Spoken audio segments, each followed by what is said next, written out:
बार भगवान बुद्ध जा रहे थे, किसी गांव से निकले, वहां के लोग भगवान बुद्ध से बहुत नाराज थे। तो इधर उधर से सबने झुंड बना के उन्हें बहुत गालियां दी और अपने यहाँ पे ही गाली देते देते लोग चुप हो गए। तब उन्हीं लोगों ने पूछा भगवान बुद्ध से कि हमने आपको इतनी गालियां दी तो आप बोले ही नहीं बिल्कुल। कहा अगर 10-12 साल पहले आप हमें गालियां देते तो हम भी जवाब देते। अब हमारे अंदर ऐसा कोई गुण ही नहीं है जो बदले की भावना से काम करे।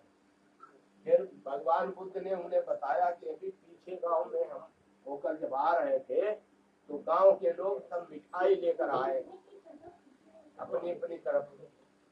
तो भगवान बुद्ध ने कहा कि हमारा पेट भरा हुआ है, हमारे खाने की कोई इच्छा नहीं।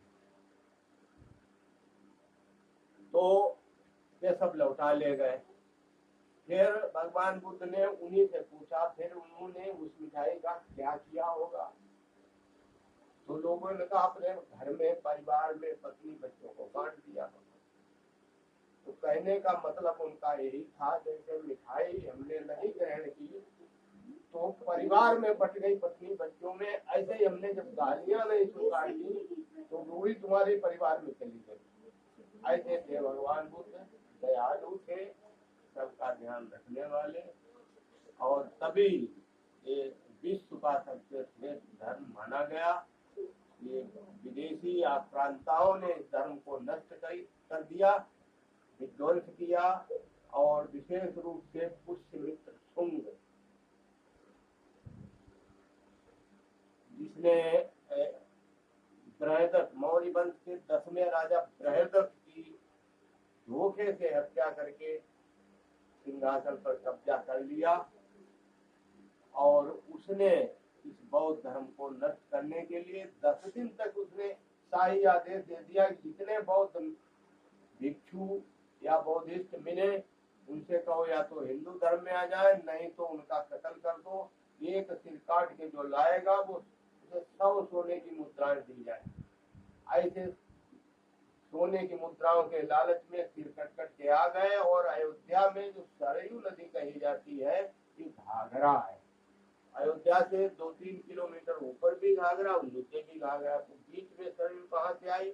इतने सर कट के वहां नदी में डाले गए, वहां उसका पानी भगवा रंग का हो गया और इसका नाम सरयुक्त से सरयू पड़ गया। तो ऐसे धर्म मीर कुल के पापी शुंग ने कत्लेआम कराया था। 100 सोने की मुद्राएं देकर बौद्धों भिक्षुओं का सिर कटवाया। शुंग ने, जो कि रसोईया से नौकरी की उसकी मौर्य वंश में बृहदत्त थी, और सेनापति बन गया। सेनापति बना तो ब्राह्मणों को सेना में भर लिया, सेना मजबूत कर ली, तब धोखे से उनका कत्ल। ऐसे बौद्ध धर्म नष्ट हो गया। बौद्ध धर्म बहुत पुराना धर्म है, दुनिया का सबसे पुराना, सबसे अच्छा, प्राचीनतम, महानतम, श्रेष्ठतम, सर्वश्रेष्ठ धर्म है, और हमारे पूर्वजों का धर्म है। जैसे बाबा परबाबा बौद्ध धर्म के थे, तो हम लोगों को कुछ अपनाना थोड़ी, उसी राह पे चल रहा है। तो हमारा पुराना धर्म है, इसी में हम सब लोगों को रहना चाहिए, और इस धर्म में कोई कमी नहीं। जैसे हिंदू धर्म में कोई ग्रंथ पढ़ो, जगह जगह उसमें कमियां निकलती हैं, बौद्ध ग्रंथों में कहीं कोई टीका टिप्पणी नहीं कर सकता। इसीलिए सबसे अच्छा धर्म है।